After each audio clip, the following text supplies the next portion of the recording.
Good evening. Hi, everyone. Thank you for joining us. My name is Lauren. I'm the editor at the Salt Lake Tribune. I get to work with one of the three journalists up here. I'm sure it would be great to work with you guys as well. I just love Jessica. How's that sound? Tonight, you will get to know better three, I can say this, devoted nonprofit journalists. They are experts on a subject, Utah's teen treatment centers. They have made new law that strengthens oversight of Utah's facilities. And now I'm done serving as spoiler. I will say no more about the teen treatment industry because you are going to speak to that. But I would like to share just a little bit of context around local news here in Utah and across the country. In my view, there is no more significant metric or measure that can speak to the strength of local news than the number of reporters that we have in a community. And yet focusing on this data point understates the gap when we consider other factors, growth, government spending, the rise of disinformation. So the number of, and this is where I live, and it's not necessarily where public radio lives, and I want to differentiate. The number of print and digital reporters in the United States over the last 15 years has fallen by 50%, 50%. And government spending at the state and local level has risen by 76%. We used to have 3.8 reporters for every governmental unit, be it city council, school board, county commission, and now we have 10 governmental units per every one reporter. I got to get the math right. It's been a long day. Forgive me.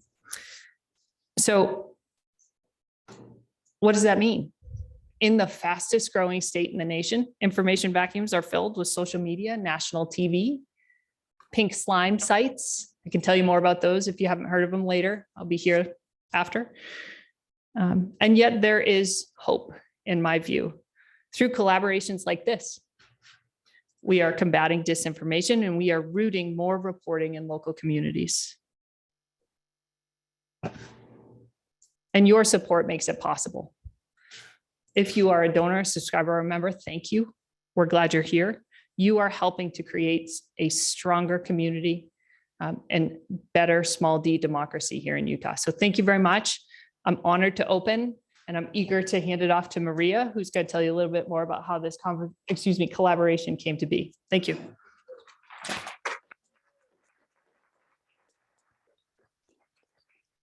Thank you for being here. We are just starting to come out of this COVID shell. And so we appreciate you being here. And I also want to say hello to those who are joining us on Zoom. Thank you in whatever way you're participating. Tonight, I feel like is a celebration of the three of you, but also that we surpassed 1.2 million downloads of the Sent Away podcast last night. I don't know if you knew that yet. That is deserving of applause. So I can assure you that these three reporters that we're going to hear from tonight would have been doing good reporting on the subject of teen treatment centers no matter what. But because they were teamed up, those 1.2 million audience members and this remarkable podcast effort, I assure you, would not have happened. Because this is the quintessential example of something being greater than the sum of its parts. And I truly hope it's the beginning of a new spirit of collaboration, not just between KUER on the Salt Lake Tribune, but I hope we can be a model for all of our local journalists here to see that the best way we can serve you is not by competing, but by working together. And we need your support in order to do that. And since I'm most recognized at this point in my career as being the woman on the radio who asks for money, you certainly will not be surprised that I'm going to just be very blunt today. We and boldly ask for your support. We need it. If you go to the Sent Away podcast landing page, you'll find donate buttons for all three of our organizations. I would encourage you to give. I would encourage you to ask your friends to give. I think we are learning that newsrooms, like so many of our prized democratic institutions, need to be conserved like any valuable resource. And that is because we need to start seeing disagreement as valuable. And that open debate between people of different convictions and opinions is a sign, not that something is broken actually, but that there can be a path to right what's wrong in all of that. And journalism is the venue for that conversation to happen. So I want to begin by thanking our station manager, Christy Miners, who's sitting over here. I can assure you that without her leadership, at least KUER's part of this would not have happened. She picked up the ball mid-game and ran with it to get us to completion. So certainly this would have not happened without her. She is going to be the guide for those of you online tonight. If you have questions, she will be helping to connect you to our host, who it is my pleasure here in person to introduce. I've been waiting to do this for 3 years. All right. Most of you know Elaine Clark as the producer of KUER's flagship interview program, Radio West. She did that from 2004 until 2019. Believe it or not, it's been 3 years. I couldn't believe that when I wrote it down, that she's been guiding the newsroom. She has done so through a global pandemic and the longest news cycle in history. Am I right? For sure. And she's done that while helping to guide this amazing Sent Away team through the end of the podcast. So, I should tell you really quickly, on the rare occasion she's not thinking about news, and it is pretty rare, she loves to wander the desert and mountains of our beautiful state, and she reads census records for fun. I actually caught her doing it the other day. That is not a joke. Please help me give a very warm welcome to KUER News Director, Elaine Clark.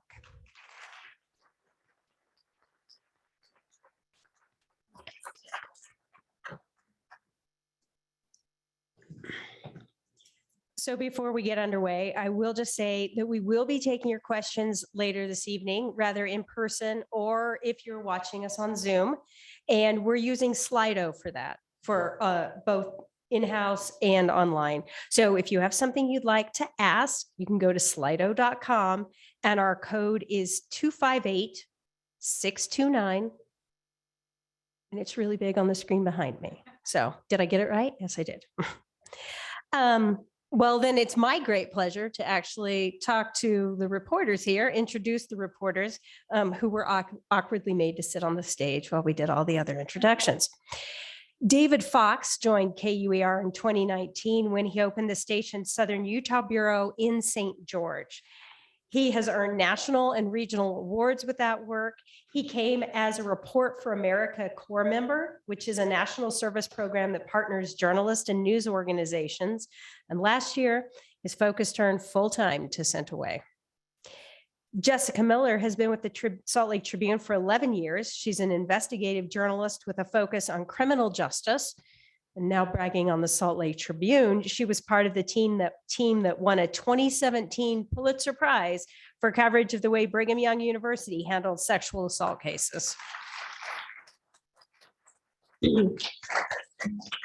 Curtis Gilbert, we got him to fly into town for this as well, is a correspondent with APM Reports, the investigative journalism unit of APM, American Public Media.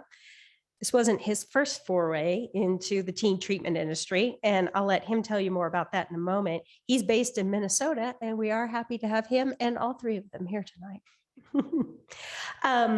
So I actually want to start because you all sort of discovered the story in different ways. So since I kind of gave that handoff to you already, Curtis, talk about your work with teen treatment industry before you even came to Sent Away. Sure. So I work for APM Reports, which is part of American Public Media, and we were founded like 5-6 years ago now.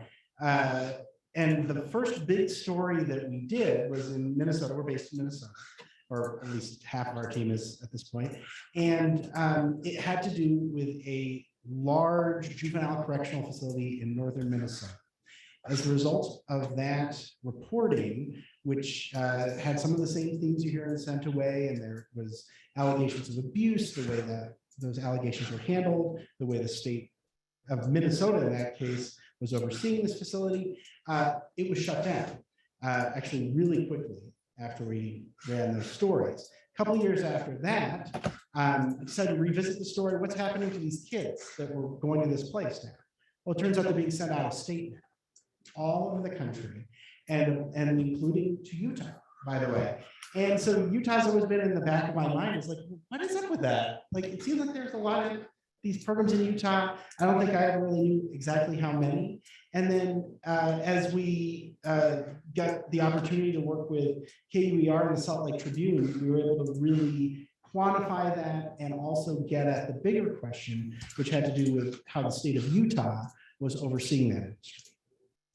So I'll go to you next, Jessica, as the native Utahn on the team, because Curtis is going, what's up with Utah? And you're like, I've known about this forever. I kind of always knew about this idea of the teen treatment industry. My brother went to a wilderness therapy program when he was a teenager. Though that had nothing to do with my interest in this, it was just kind of like a thing that happened. And then it was in 2019 when there was a riot at a facility in St. George called Red Rock Canyon School. And there was, 50 cops in SWAT gear who all showed up to this school to get this riot under control. And as a criminal justice reporter, when you see that kind of police presence, it piques my interest, like what was going on there. And so I started reporting on Red Rock Canyon School and the numerous allegations of abuse, the 10 or so staff members that have been charged with child abuse. And after that facility shut down on its own, then my interest started to kind of go wider. Like this one place I know about because children literally were rioting what's going on in the 100 other programs in the state. And so that's kind of where I started from and then just ran with it from there. Speaking of St. George, that's where David was hanging out. So you followed that story too? You were getting your interest piqued early in the process? Yeah, I had moved to St. George shortly after that event happened. And it was kind of the buzz about town at the time. I was still very much finding my feet in Washington County. And a lot of kind people were showing me around town, taking me out for lunch at Even Stevens, things like that. And as we went up and down the boulevard, people would point out, hey, there's that. So it was kind of like, these are the local landmarks in St. George. There's, the big D on the hill. And then also there's this school where this riot happened 5 weeks ago. Seems normal to me. But as a reporter, it was instantly so unusual and curious and concerning that I started reading up about that one facility, and living down in St. George started to realize that there are many other facilities around me, and my curiosity kind of just grew outward from there. And I should mention that KUER actually had some seed money for David to start reporting on this from APM reports. And David, you had worked with Curtis a little bit on SQL, right? Say something about what the heck that is. Yeah, so Curtis had devised this kind of brilliant reporting strategy where he had amassed a troupe of public radio reporters in all of these different states where SQL was operating and where he... Say what SQL is. Curtis, do you want to define SQL? Sure. Well, so I told you about how kids were being sent out of state from Minnesota as a result of this place in Minnesota getting shut down. Well, they were being sent largely to places run by this entity called SQL. SQL, by the way, would come to own that Red Rock Canyon School that Jessica mentioned that had the riot. And SQL had operations all over the United States. And so because it was so kind of hydra-headed entity, we needed to assemble a team in order to understand it. There's too many different facilities, police reports, state licensing records, interviews, former residents. It was too much for any one person to do. So we assembled this team. David was part of that team and was in charge of kind of tracking Sequel's operations in Utah. And I remember during those kind of weekly update meetings that you would organize so that all of the different reporters and all these different states could talk to each other.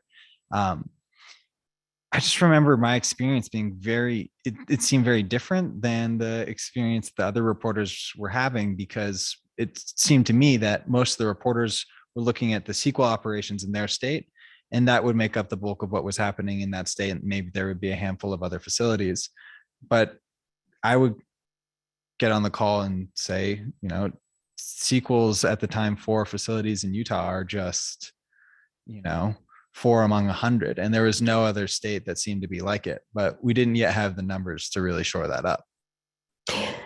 So we had all 3 of you essentially reporting on the teen treatment industry. And I do remember a moment before the partnership when David's trying to scramble to report on something and Jessica's reporting on something. And we're like, oh, can we get it before them? Probably not, but we're going to try. Which is interesting then, because I want you to talk about how the partnership work, because they can be hard. Partnerships can be hard, especially 3 separate organizations.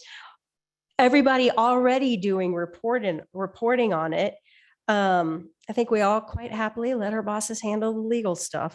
But how did it work as a reporting team? And maybe let's start with you, Jessica, because you had already been writing so much about it here in Utah, and suddenly now you're part of a team. Yeah, David and I met for the first time at there was a rally outside of Provo Canyon School that some activists, Paris Hilton, went to that facility and she led this rally. And I remember he came up to me and he's like, hey, I think we got like shushed because it was supposed to be a silent rally and we're talking to each other like, hey, what's up? And so he's like, I'd love to work with you sometime. Here's my card. And I was like, okay.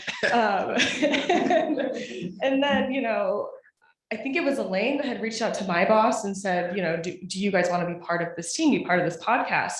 And we decided to do it. And I will say that there is a little bit of like, I sent out 150 records requests on my own to start this project and to say like, okay, partners, here you go. Like, let's hope that this turns out. When you don't really know what the project is, you don't really have that story, you don't really know where this is going, was definitely like a exercise in trust that I haven't had to do before, because a lot of us growing up in this industry, working in this industry, we're taught to view each other as competition.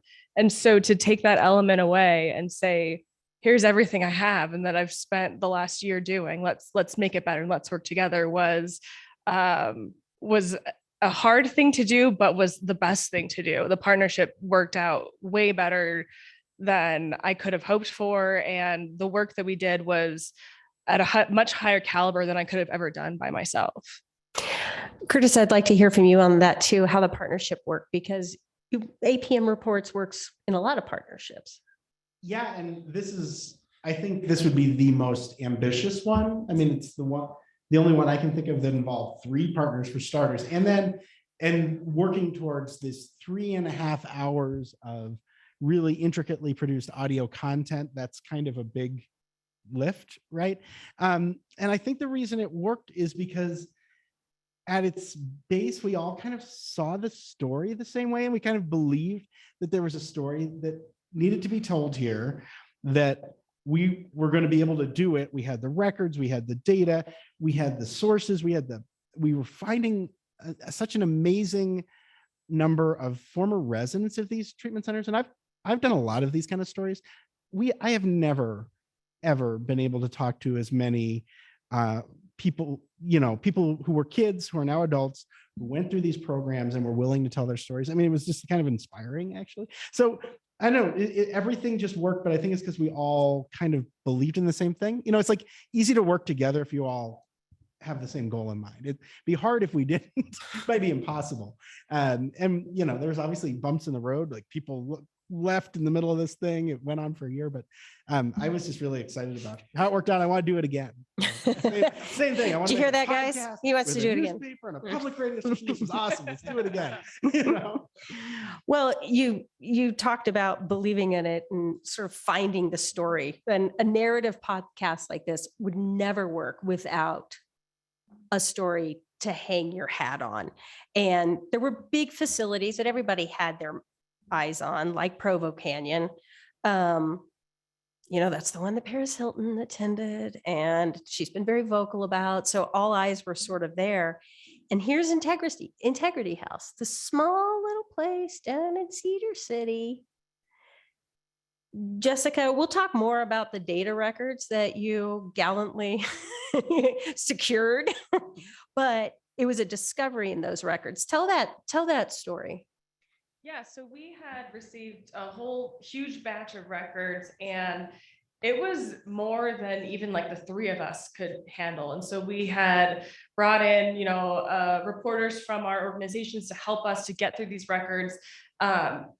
And as we were looking through one of my reporting partners, Peyton Harkins over there, shout out Peyton, she found this record where they were describing girls being put in a horse trough full of water as a form of therapeutic discipline. And that really piqued her interest because it was so unusual in the realm of allegations of abuse at these places. I mean, we've read so many reports of broken wrists and things like that, and that was just so different than what we had seen before. And so we started with this facility. It was called Havenwood Academy, and started tracing it backwards. And we found a lawsuit where the previous owner, who was Integrity House, was suing the new owner, Havenwood Academy. And this kind of led us to this story of tracing it back from modern day to the history and what was Integrity House at the time. So what made it the right story, Curtis? Well, I think it was because you could see at all of these points in the history of this place where it had come into contact with the state government. And that was really what we were interested in. I mean, we're interested in this industry, but when people would say this is a podcast about an industry, I'd always correct them and say, no, it's a podcast about the government's oversight of this industry, that the ultimate entity that we're trying to hold accountable through our investigations, the government, has the job of keeping the kids in these places safe. And you could just see it happening over and over again. And when we first found the story, we didn't know exactly all the details, but we did know that this horse trough thing had happened, and the state government had not even penalized the facility over that. And that it was still open today. And then it had this wild backstory, and that there had been a girl who died there, and somehow it had not been shut down over that. And so we could just see that this would be a really useful lens to study how the state government approached its job, right? So approaching that through a single story is really helpful because it helps the audience get out of this sort of abstract area and something very specific, and that has characters that you can sort of connect with and follow and care about. And so, I don't know, as soon as we read that lawsuit, I was like, this is a podcast right here. The story that is told in these court records is a podcast. You talk about the characters, and I mean, there is so much emotion packed into the podcast, and that obviously would never have been possible without, I mean, you were talking earlier, you've never talked with this many people before, and you had such access with survivors who were willing to tell their story.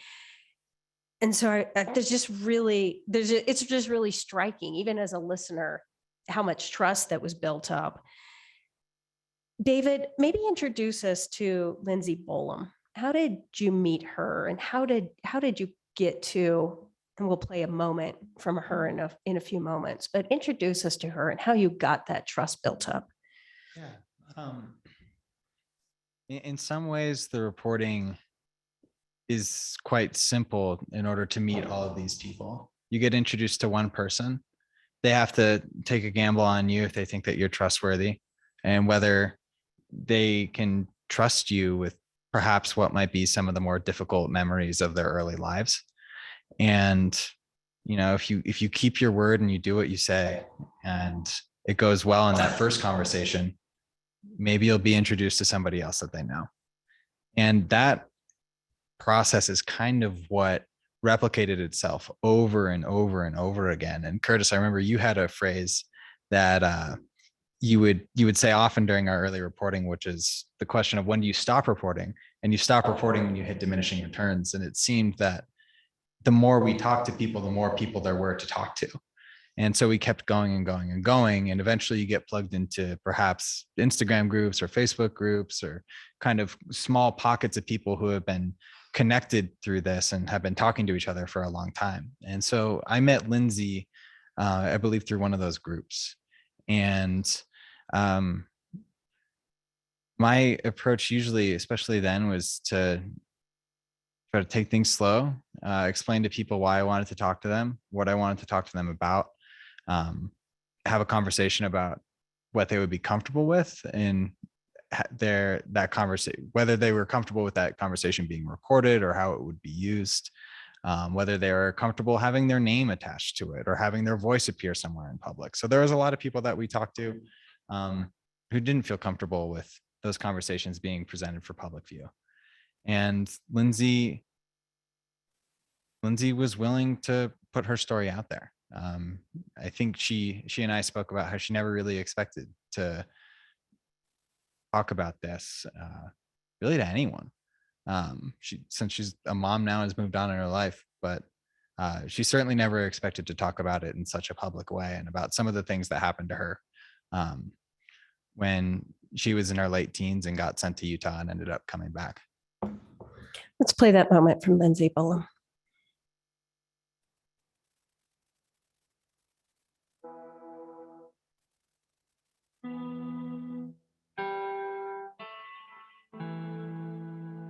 Yeah, he would tell me to rub his neck like that it hurt, or his shoulders.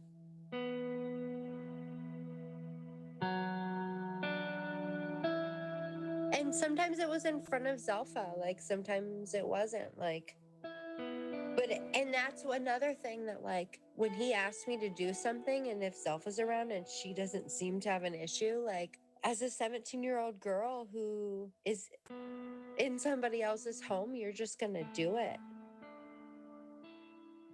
But Lindsay says Zelfa wasn't always around.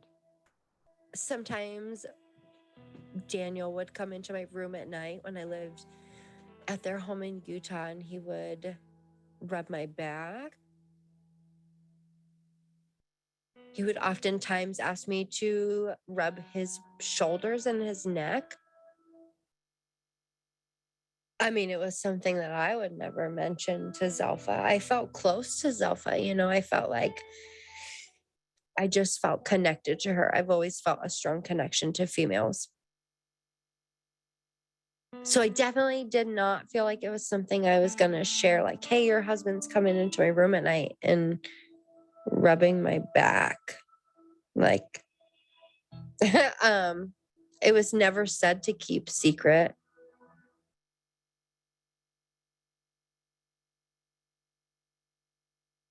I think listening to you talk about all the people you also talked to who didn't want to go on the record, like in some way their voices are in there too, right? Yeah, I think that's part of the power of having the resources to do reporting to this extent. Is not everybody will feel comfortable going on the record, nor should they necessarily. It's everybody's decision about how much they want to share with a reporter. But when you do have three people who are talking to as many people as who want to talk, you can start to build collective truths through the synthesis. Yeah. I want to talk about Kat Schmoke too. She was at Integrity House in the late 2000s. And actually, let's just start out with the tape. And Curtis, I'll ask you a question to follow up from that. Will you play that one, please? And I said, I'm reaching out to you now because there are some things I've wanted to share with you for quite some time now. The last time we spoke, I was 16 years old and headed down a pretty dark path. She's running to her therapist. Your recommendation for my parents to place me at Integrity House changed my life forever. Each day I woke at Integrity House was like waking up in a living hell. Some of the things I saw and went through are still difficult for me to process today, 10 years later. I'm telling you all of this not because I want you to feel guilty or responsible, but simply because I no longer want to hold resentment towards you or the choices that you made. I've heard that you're no longer in practice, so the things I'm telling you now probably won't save any other young girls from living through the hell I've experienced. However, I've been needing to share this with you and let you know how your life impacted mine. Wow. Yeah. Did he write back? Yeah, he did. He said, Catherine, I'm so sorry. I'm still in practice 10 hours a week, so I do still see people, but I don't refer kids to residential treatment anymore. This is due to what happened to you and also what other kids experienced when at other places. I only know of one person that had successful treatment. Most programs do not work. Please know we're all trying to act in your best regard. I'm glad you wrote me. I understand your anger and resentment. I do think that you're a strong young woman. I'd be glad to talk to you anytime. And then he gave me a cell phone number. Did you ever talk to him? I didn't. I just kind of felt like I said what I needed to say. And I didn't reach out to him again. As Curtis said, that was an exchange between Kat and her therapist. The therapist who sent her. Her center, right, as you heard in the clip. It seemed like though she'd gone through a sort of process of healing. She says at the end, no, I didn't call him. I said what I needed to say. Was there a pattern that you saw in people who were willing to talk about this?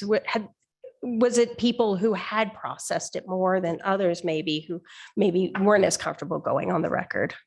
Yeah, I think one of the things that kind of gave me some sort of optimism and hope, because, you know, I mean, I know some folks here have had kids, teenagers who've gone through treatment. I have a relative who's gone through that, and it's just a really difficult situation, those teenage years. And it was really inspiring to me, actually, to see so many of these young women who had been sent away for treatment because they were going through really, really terrible things in their lives as teenagers. And they had gone to this treatment that they said, you know, from their point of view, made things worse. But somehow there was a process of healing that had happened and maturing. I mean, Kat is in grad school, you know, I mean, it's like really cool to see that. And I've talked to other young women who went through these treatment programs who are just doing great now. And I don't know. I mean, in a way, that's what made it possible for us to talk to them, you know, because they had processed and they had these, you know, this thoughtful, reflective, like, this thing happened to me. And another thing was that a lot of them did not want to, like, bad stuff happened to them, but they didn't want to be seen as victims, you know, like there was just this really like, this is part of me having gone through this. And I don't know, I'm sort of rambling here, but the most inspiring part of this project for me was talking to all those former residents. So what do you think the impulse was to speak? Why speak? Why bring it all back up again? Someone is asking for the first time to hear my story. I mean, there's just not that many people who are asking. And there's not that many reporters in the world. I think we heard earlier, right? You know, there's a lot of important stories that go untold. And it was because someone cared enough to listen, I think. I mean, that was part of it. Paris Hilton is another part of this. Should give her due.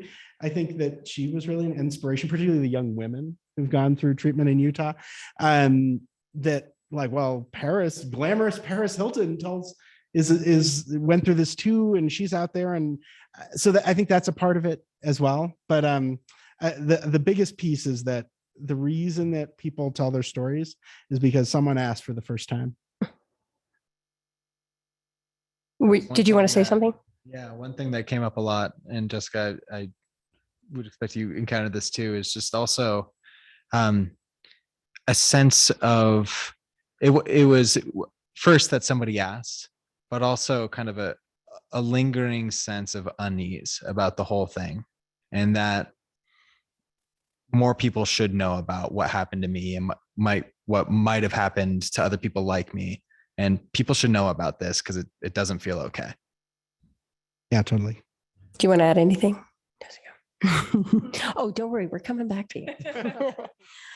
But first, as we're talking about access to people in the story, I think as listeners, many people were surprised to hear Danielle Taylor, to hear that you sat down with him. How on earth did you secure that interview? You asking me? Well, you and David, you went together, tag team this one It too. was, number one rule of journalism is if you can go in person. There's just a lot of connection that you get with people by talking to them in person. So we met up with him, we talked. David, you texted with him. I mean, Daniel, this story was about a business that Danielle Taylor basically started, right? And we were going to hear some people say some things about that business and what it meant for them in their lives. And obviously, like, there's like a bedrock principle here, which is if you're going to say something about someone, you need to give them a chance to tell their side of the story. And there's a reason for that, because he wanted to tell his side of the story from the moment we approached him. He definitely, it was clear that he wanted to be included in this story. And I think that was really important. And it's important for people to hear this story told from as many points of view as possible, including Danielle Taylor's. I thought it was really interesting to hear from him directly. There were questions that we couldn't have answered without having talked to him. You know, the origin story of Integrity House wasn't really well documented. Only he knew that story, right? So there was a lot. We got a lot of value out of being able to sit down with him. Do you want to say something about door knocking? Showing up at people's houses? Oh, I mean, you never really know how it's going to go. It can be, it's a little bit, more comfortable to do it in pairs, when you're not alone on the side of a mountain somewhere, approaching a house you've never been to, and not really knowing how the person might react if and when they open the door. But I think a lot of some of the best conversations that I had during this reporting process, I had because I went and I knocked on somebody's door. Not every time did somebody want to talk, but it happened enough times that I honestly can't imagine doing this kind of work without having that tool in your toolkit. Let's actually hear that bite from Danielle Taylor. When the officer, the detective, after he got the autopsy and everything back, I guess the coroner or whoever did the autopsy said to him, to the police, that this girl would have died at home in bed or standing here on the stairs or whatever. I mean, he was just telling me this is not anyone's fault. Her heart just quit, just gave out.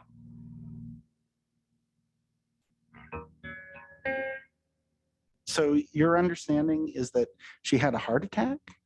No, not a heart attack. I thought she slipped and fell.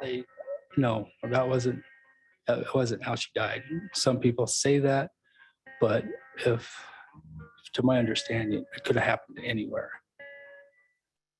So for those who know the podcast, of course, this is the scene from the cave, right? The young woman who died falling there. And so you're sitting in Danielle Taylor's front room. Curtis, you said for all the prep you had done, that was a story that you weren't quite ready for. Well, I didn't. Yeah, we did a ton of preparation before any really important interview. I mean, we spent a lot of time. We go through documents, everything, almost everything you hear in this podcast is sourced to some kind of public record somewhere.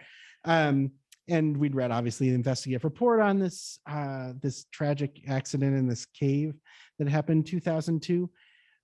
And nowhere in there was there ever any suggestion of what Daniel says in this interview, which is that she died by coincidence. She'd coincidentally had some kind of sudden cardiac arrest while on the precipice in the cave. And I didn't bring that one with me. I brought all these documents with me so I could pull it out. If they say something you want to challenge them on, I'm like, oh, okay, I did not see that coming.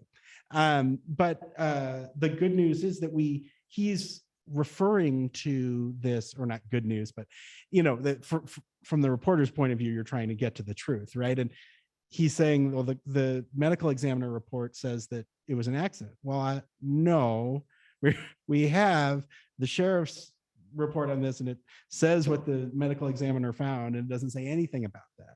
She died from the fall, obviously. So, those are those moments that you prepare as well as you can, and then you never know what someone's going to say when you're there in front of them. I mean, we did a lot of planning out, role playing, like the interview. That was not one we'd prepared for.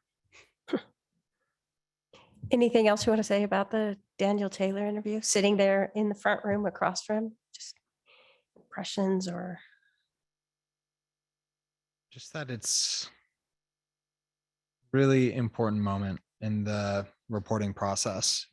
We had talked to so many people who had brought up this man, and we had read all about him in various news reports and public records. And when we were finally sitting there actually getting to ask him the questions we had wanted to ask him for a long time, it was a bit surreal, and I was just grateful that we had the chance. Yeah. So lots of reporting, lots of stacks of documents. You have no idea. Lots of interviews. We talked earlier, I want to talk about the impact of the reporting. And earlier we talked about getting tipped off about Integrity House Havenwood through the violation report and reports and inspections. But all that data was not easy to get. Jessica, will you tell us about that Odyssean journey of a year trying to get that documentation and what you were looking for? Yeah, so as I mentioned, after Red Rock Canyon School closed, I wanted to see what's going on in the 100 other places. And so the place where I first went to that I thought would kind of hold the key to this, it's the Office of Licensing. They're the regulatory body that goes in and they're the ones who make sure that these facilities are safe. And so I requested, give me all your incident reports, give me all your inspection reports for 5 years from all these facilities. And they said that they would charge us $6,000 in redaction fees to go through all the records and redact all of the private information. And so at first I just was like, well, cool. And I didn't really do anything because I don't have $6,000. I'm assuming the Tribune didn't have $6,000 to spend on that. And then 6 months or something goes by. I try to figure out other ways. I get police reports, I get police call logs. And I was talking on the phone with so Paris Hilton has an impact producer that works on her film, and her job is to make sure that this work has impact. So she coordinates the rallies, she talks to journalists, things like that. And I was on the phone with Paris's impact producer, and she said, we love your reporting. Is there anything that we can do to help support it? And I said, well, I'm having a real heck of a time getting all of these records. And, that's my main obstacle right now. And she said, well, what if Paris just paid for them for you guys? And that put us in a very uncomfortable position because she is an activist and we are journalists and we're not activists. And so that kind of blurred the lines a little bit too much for us. And so what we decided to do instead was we created a crowdfunding campaign, and we asked readers, we asked the public to donate money to pay for these public records, to pay for the redactions.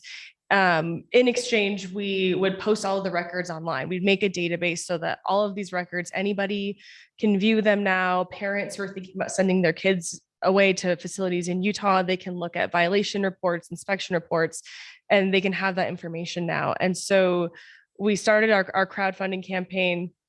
We raised something like $11,000 in a day.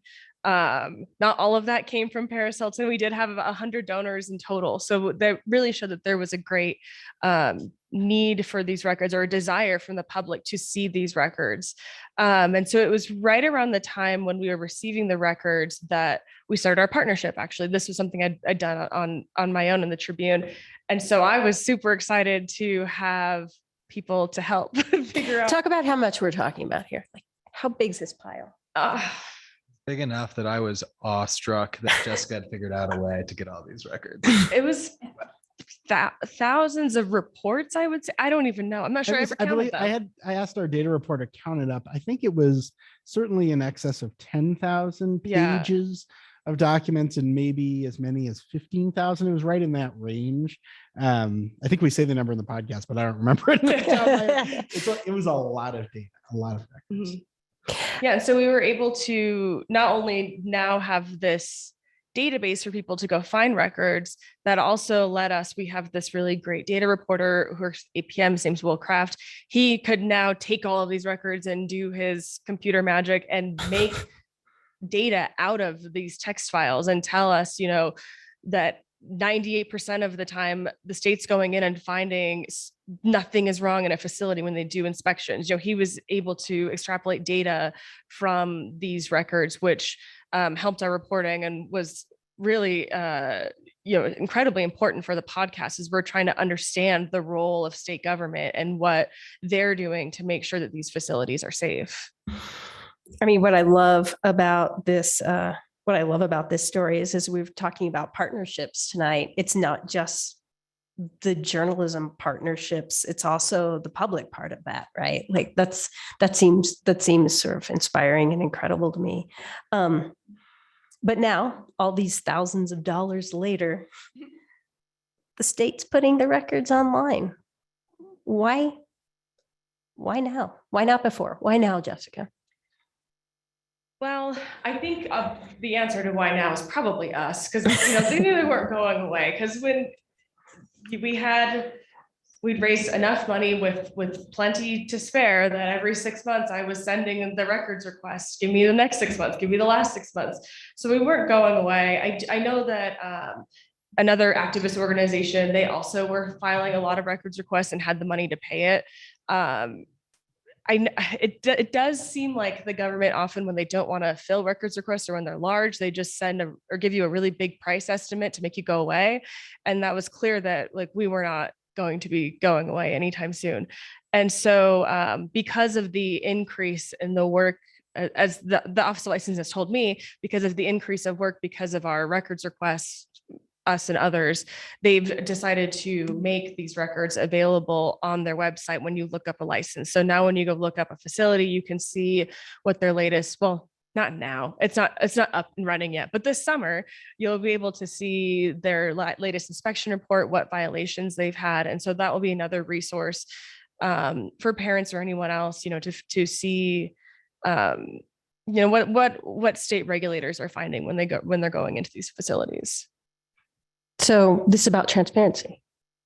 Curtis, you were going to say? Oh yeah, I mean, I was going to just say that the lack of transparency in Utah prior to this, I think, was one reason that problems can happen. I mean, if you can, as a treatment center, put residents into horse troughs for 3 years as a form of therapeutic discipline, and there's no way anyone can find out about it, well, then there's kind of no accountability for that. And there really was none in that case. I mean, as we report in the podcast, the main staff member whose idea it was to do that and who was kind of the ringleader on it, continued in their job after that, and it was not until this information was about to come to light that there was some kind of accountability for that way of treating children. So I think, sunshine is a really powerful disinfectant. Other states do put those types of records online, not all of them by any means, but it's a big deal that people can see that, because then when stuff happens, people can find out about it.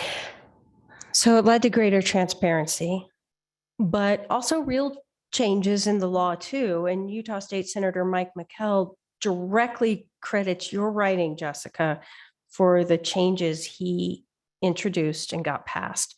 What has changed in state regulations?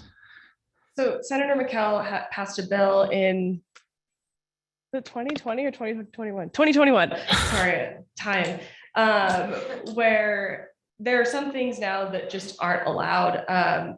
Facilities aren't allowed to chemically sedate children any longer.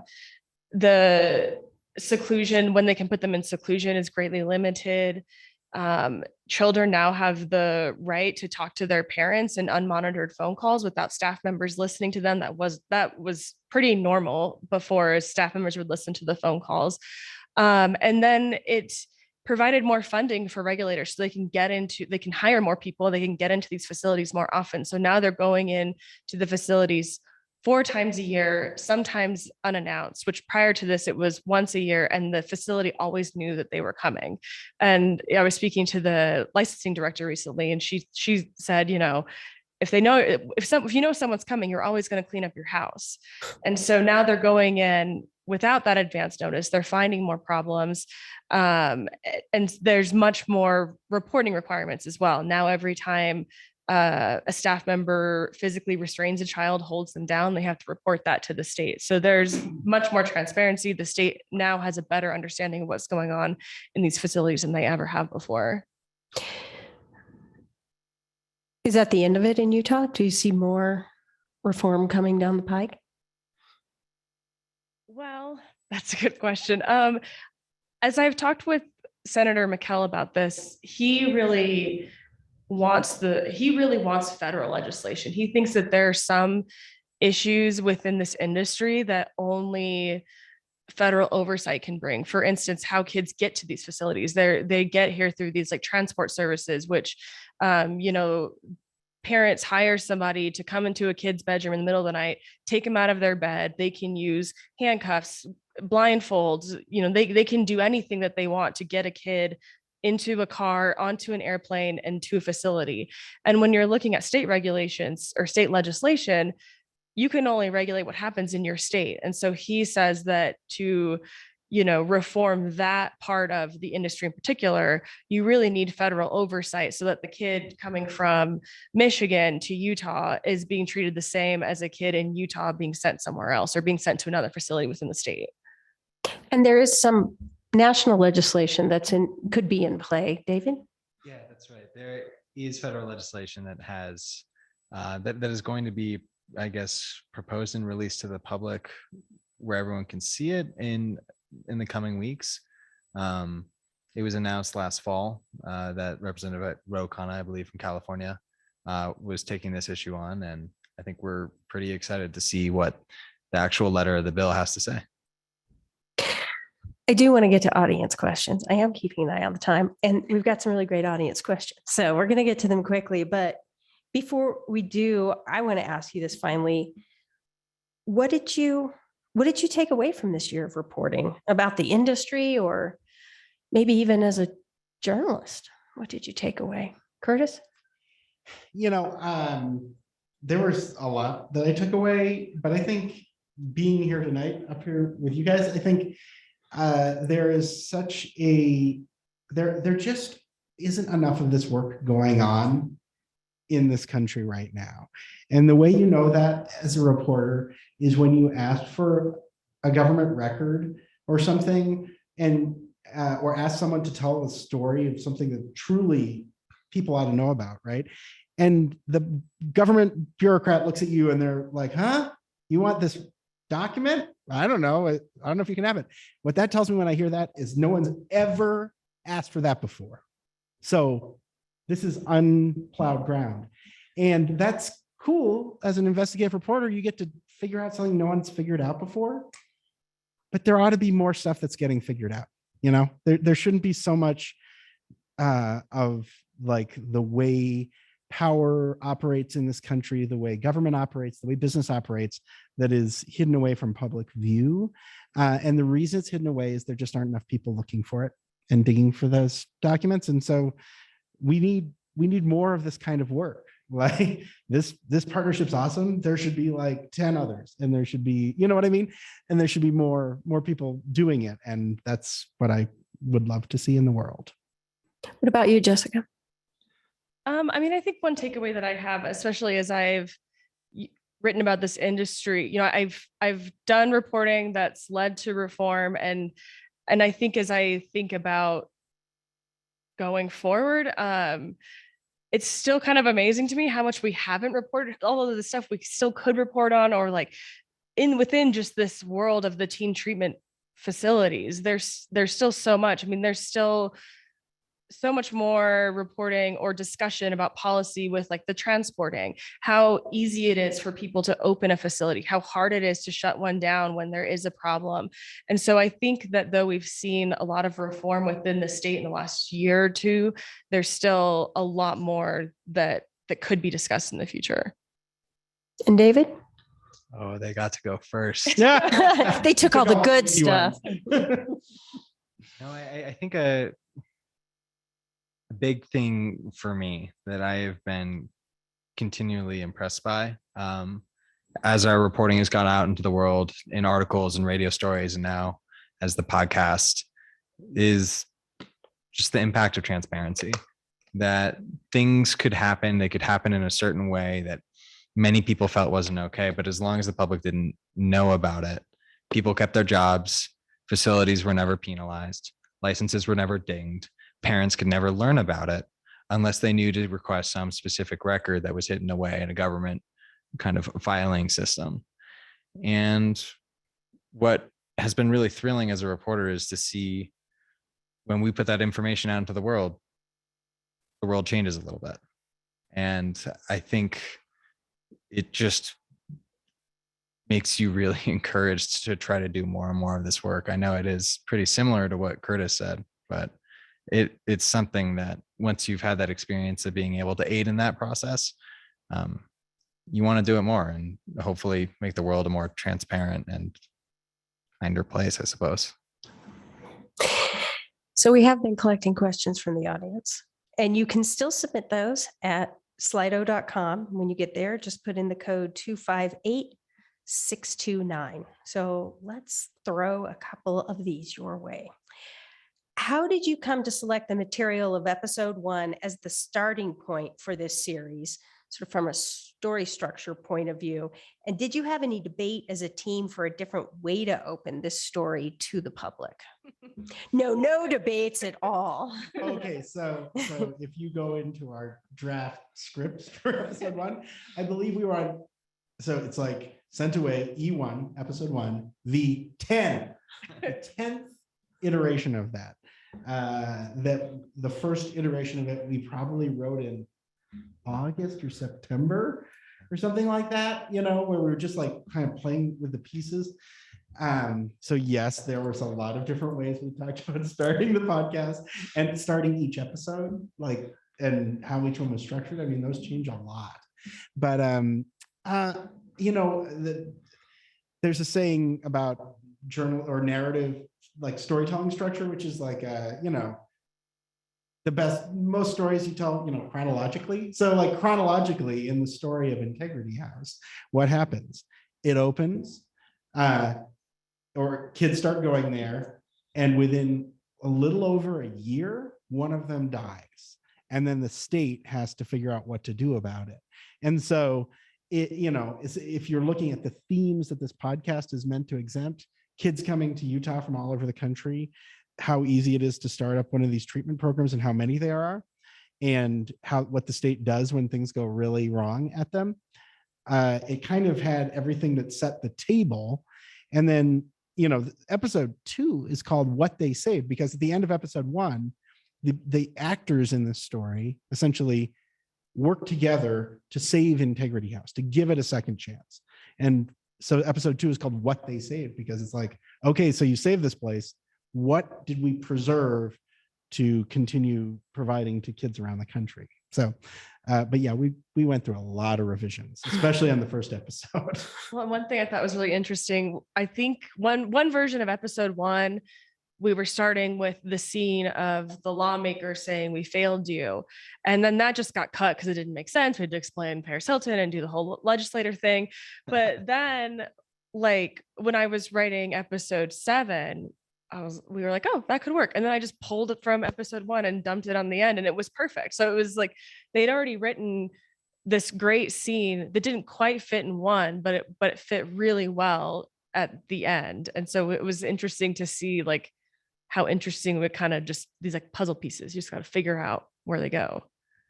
Yeah, I think the point was in order for that opening to work in episode 7 where it didn't in episode 1, just the listener needed to care. And if we had started the series that way, we hadn't really earned the right to make people care about stuff because we hadn't really opened their eyes to the severity of the problems. And Curtis, is probably a good one for you. How do Utah regulations compare to other states? You know, it's not the most loosely regulated, I would say. It's, you know, there are states that where there's less, where like, I believe I'm remembering this correctly, that in Arizona, I've looked at, because Sequel, this facility, this company we investigated previously, had operations in Arizona. And when I went to the Arizona, they do have a way of looking up some of this information online. So like Utah's going to do. But what you saw when you looked at these reports was like, they sent us their latest joint commission, which is a private entity that essentially gives a sort of a seal of approval on facilities. They sent us their latest joint commission certification, good enough for us. And they didn't even go, you know, unless there was a report. So yeah, I think it's certainly not the loosest, but also not the strictest. And I think one thing you can see is the difficulty in shutting down a program when bad things happen. Like look at Michigan, right? You know, this kid, this very tragic incident a couple of years ago in Michigan where a child is held to the ground, another Sequel facility, and dies after being held on the ground on the floor for 12 minutes. The governor in Michigan was basically able to say this place is getting shut down. I mean, you know, it was not this kind of, and you know, maybe there's a downside to that. It's probably less due process for the license holder. But it was just interesting to see the differential power of the state between a Michigan and a Utah. You know, like I don't think you could do that in Utah. In fact, we saw how difficult it was in Utah. Kid dies at a facility, and you know, some same story, not same, but some similarities between these two stories and two really different outcomes. Do you have any confidence in the new regulations when the state continues, as this person asks, to do a poor job with oversight of other residential facilities like nursing homes and intermediate care facilities? Jessica? I noticed, and I know David has as well, there has been a philosophical shift within the regulator's office. When I first started talking with the director, she described their role as like technical assistants, and we partner with the facilities and we want to make them better. And now she's actually moved on to another job, but you know, this idea of like holding places accountable is more at the forefront of the conversations, at least that I've had with her.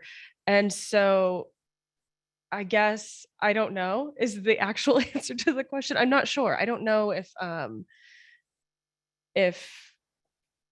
the increased regulations are going to work. I think we need to wait and find out and see what happens. David, do you have anything you want to add?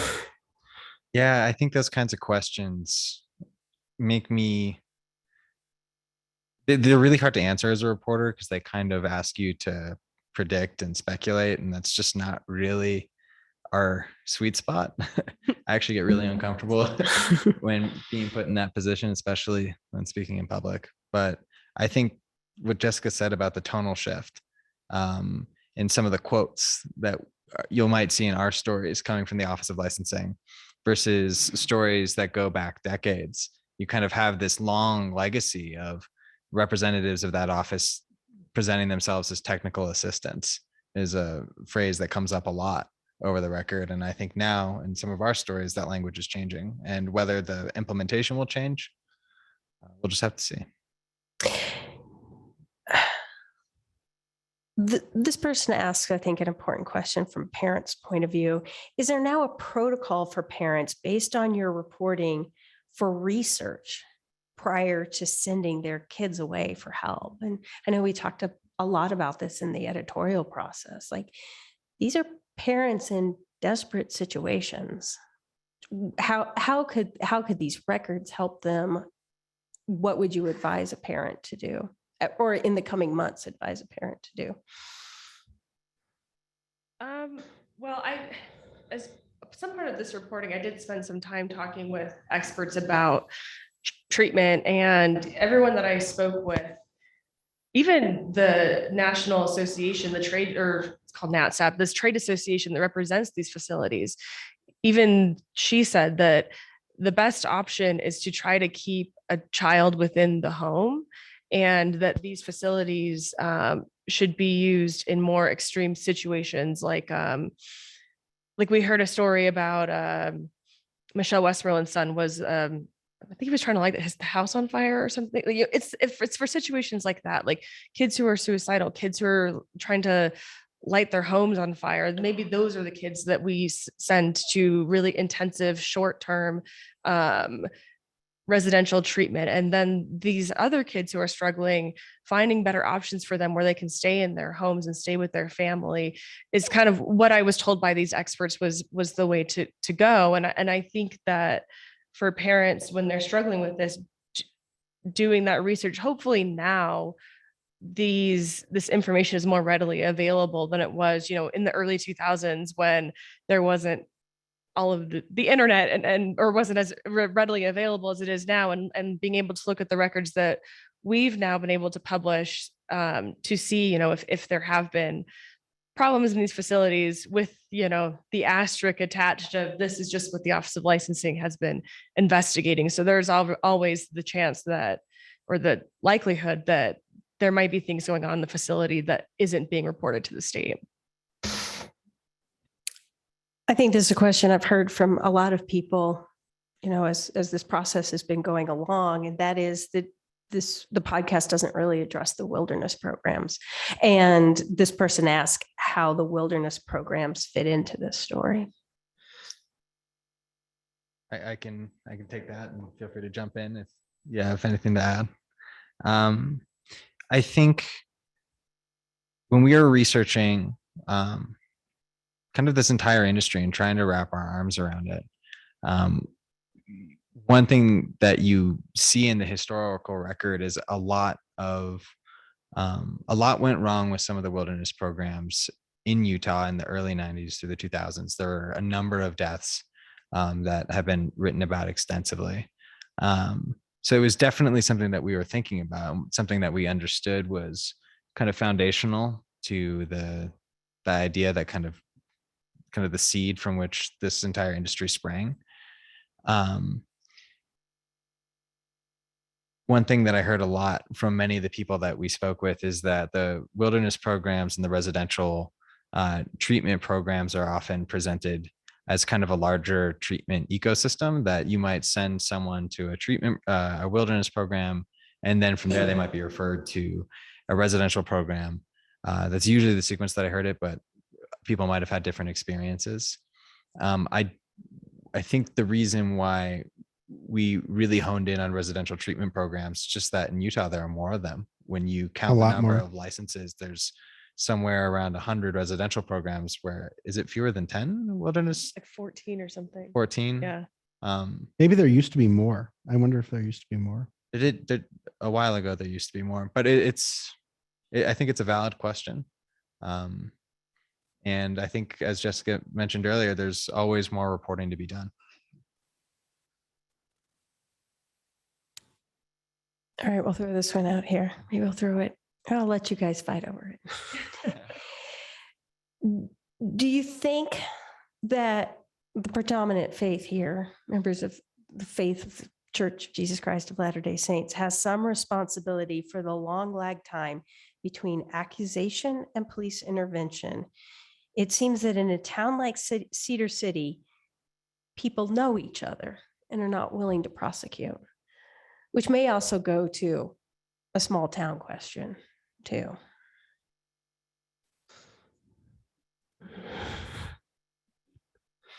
I'm the Minnesota guy. I mean, I think that is a small town issue for sure.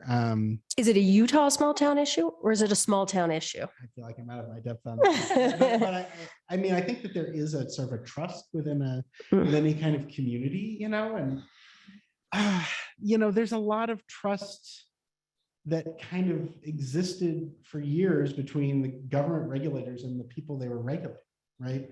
That we're here to help you. We want to help you make these programs better, as opposed to a more adversarial relationship, which is another model of oversight, right?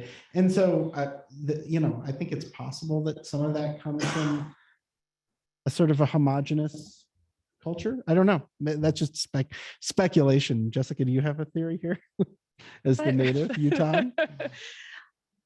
I don't know is the short answer. I mean, I think that that's something that we hear about in all of our reporting all of the time, right? I mean, we're writing about Utah issues every single day. And I think that theory is presented quite frequently. Having the documentation to show that or to prove that is far more difficult to obtain. Yeah, I would completely agree. I mean, it's something that I had many people say directly to me in conversations. The people talking about an insider's mentality, a circle of trust versus, we are the good people. We have to protect our community against people who are not from here. That's a theory that I heard as people who are living in Cedar City were trying to explain to me how they perceived kind of what was going on in their own community. But as reporters, every fact in the podcast, we needed to ground in a specific source, and finding conclusive proof that a faith or an implicit trust or a culture is definitively responsible for something is something that, we can't easily do and can't publicly say. But there is a cultural context here that's interesting, right? Which is, there was a sense that we heard from people, I think you interviewed a few former staffers, David of Integrity House or Havenwood or both, talking about like this notion that like we in Utah know how to raise children. We've got something special here, and there's a notion of like bringing that to the wider country, like send us your troubled kids, we know how to fix them, kind of thing. I don't know. It's undeniable that there's some connection there, but it's hard to say it with like precision in a specific case that played a role, right? I think this is something that we've all heard individually, and that is, I'll put it in this person's words, there are many peer-reviewed papers published through BYU, University of Alabama, and others that show the success of wilderness and adventure-based therapy that some programs provide. And I think maybe adding on to that, you hear people say stories like, I had nowhere else to turn, and this program helped save my kid's life. This person puts the question this way: are you willing to be transparent about those stories as well? So maybe sort of address the question, why wasn't that part of this? And, would there be value on reporting on the successes as well? Yeah, I'm happy to take that one. The point of our podcast at the end of the day was scrutinizing state government, how Utah oversaw the licenses that it gave to certain businesses. The point of the podcast isn't a referendum on whether or not treatment programs are good or bad. So in some ways it was a bit outside the scope. Our question wasn't to figure out whether all treatment programs are good or bad, but it was really to look at when bad things happen, and not to say that all programs are bad or that bad things are always happening everywhere, but when they definitively happen in specific places, what do the people who are responsible for making sure that the kids inside those programs are safe do about it? And I think that's the reason why we didn't really go into cases where everything worked out. I'm glad for the people that say that they had good experiences, but our attention was focused on those who didn't. Person named Robert said, I love the podcast and I've been following much of the news around the Breaking Code Silence movement. Many of the programs that are discussed are from 20 years ago, though. Are there any more relevant and, in Robert's words, less antiquated resources? Are there stories that you should be telling that are happening right now? I think maybe is his question. Like these are sort of old stories. Is that about access to records? Like what is? I think we are telling those stories now. I mean, our podcast ends with the death of a girl in Maple Lake Academy that happened in January. I mean, we're still reporting on that. A story I did just before Senator McKell introduced this legislation was about a girl who was sent to Provo Canyon School from the Oregon foster care system in 2019 and was chemically sedated multiple times to the point where Oregon officials flew out and brought her home. And so I think that we have been reporting on more recent allegations and more recent instances. Though, as you mentioned, that there is like much of the people who are in the movement or who are activists or people who are my age, people who are in their 30s and they've had that time to process and they want to share their stories. And maybe the 18 or 19-year-old who just got out of a program isn't quite ready for that yet, but we are telling those stories when we can find them that are more recent. This is a question specifically for you, Jessica. It comes from Jeff Parrott. You're an experienced award-winning investigative reporter, but all projects and stories are different. If you had to start this reporting over tomorrow, what would you change in your reporting process? That is a very hard question. What would I change in my reporting process?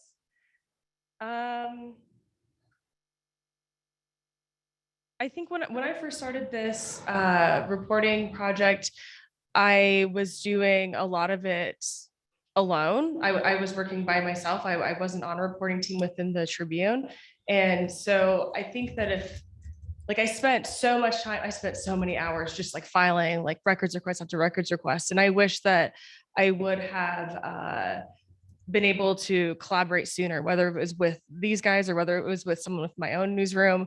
I think I've definitely found that I find more power in collaborating and having reporting partners than working by myself. And it's kind of more fun because when you're sitting there just like, I don't know, doing mindless records requests or just reading these reports can be sometimes very difficult to read, and having somebody who is reading it as well or who is doing this work with you and you can kind of vent to or talk to is really helpful when you're dealing with a topic that can be oftentimes so heavy.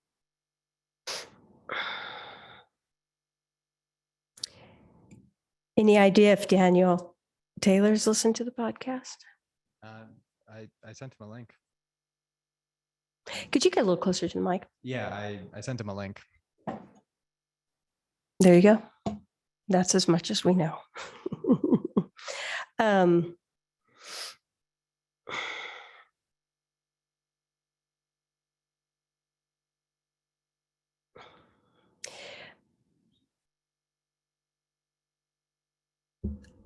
Great series.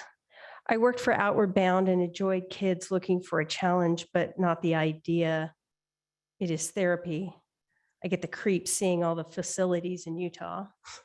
But this person is asking about the music choice and why there was so much of it. And from their perspective, it seemed distracting. I wonder if you could talk about how you employed music and what role it played in the podcast. I can take that one. Yeah, I mean, some people, there definitely is a lot of music in the podcast. I think there's different tastes on this, and even our editor and I would argue about, is this too much or whatever,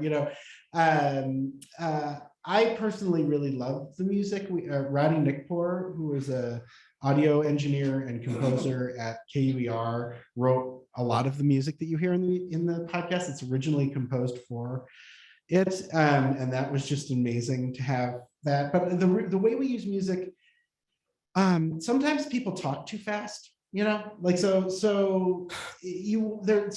laying out some really intense material, and they kind of blah, blah, blah, it all out really, really fast. And I think the audience doesn't have time to absorb it.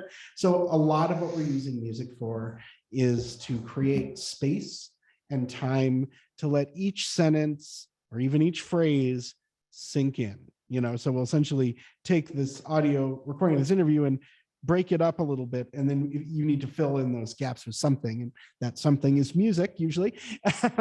And so that's its main use. It's pacing.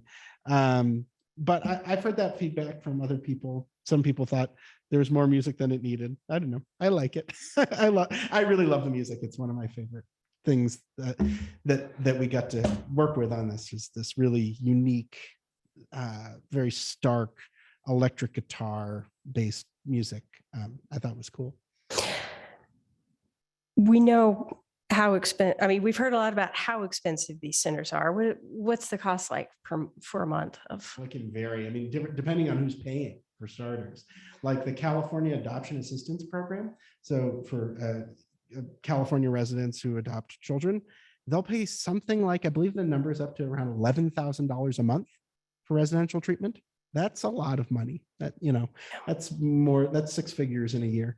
Private pay, people pay less, probably. The insurance companies pay less. I'm sure the government pays probably the most. We have a question that says many of these centers are for middle class and upper middle class kids. You do have centers like Decker Lake, for example. How does class play, or wealth play into this system? Maybe better said, do you think? You mentioned the adoption. Yeah, I think that's a misunderstanding of the industry a little bit. I think that we've seen, there are a lot of kids who are in the foster care, who are in the care of foster care programs in other states who were sent to Utah. So foster care systems are a big sender. One of my first stories I did was about government spending and how much other places governments were spending to send kids to Utah. And Alaska's Medicaid system paid somewhat of $32 million to send kids from Alaska to Utah in a 5-year period. So it's not just a private pay, middle or upper class issue. There are kids who qualify for Medicaid, their kids in the foster care system, their kids in the juvenile justice system. You mentioned Decker Lake, which I believe is a state-run facility, but there are kids who commit a crime and then they're sent to the facility by a judge. So there are many different ways that kids are getting here, and it's not just the middle or upper class families.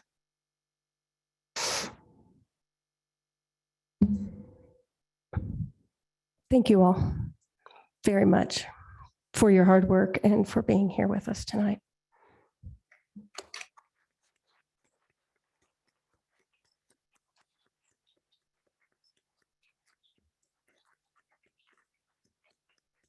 you want a bonus fun question? Have any of you listened all the way through, and do you like to listen to the sound of your own voice? Well, we've listened to each of the episodes so many times before it goes into the podcast feed. I haven't listened. I listened to part of one episode for some reason once it came out. But yeah, I listen to every draft, revision of mix of the thing and sign off on the final version. And once that's done, then I can kind of go, it's too late to do anything about it now. That's the version that's going out in the world, and then I don't really need to listen to it after that. Was it an interesting transition to audio, getting on the microphone? Yeah, I have never done audio work before.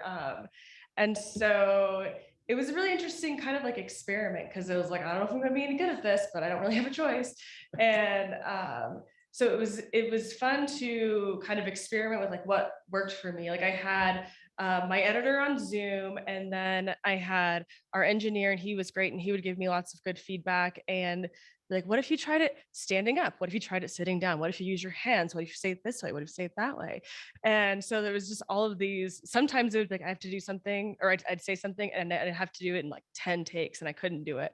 And then sometimes I would just be like, blah, blah, blah, blah, blah, blah. And they were like, you got it, the first one. So it was a really fun challenge that I never had expected as a print reporter I would get to do. Hey, Elaine, Yeah. gotta ask a question. All the people really that are fans have to know, does there exist a VHS copy of grade school Jessica singing the Centennial song? No, I asked my parents for it. If we had it, Like, we would have played oh, it. what a flat. Oh, if we had it, I definitely did ask them. But I will say the cutest footnote of any script, I will say, it just so happened that I was like at my parents' house around Christmas, and my mom was like, do you want this ornament? And it was this picture of me in the ornament from 1996, which is the same year that we sang This Is the Place, when it was referenced in the podcast. So when I described how I looked as 8 years old, I attached like a link to the picture of me. So I think that was the cutest footnote of the entire podcast series. Thanks again. Thanks very much.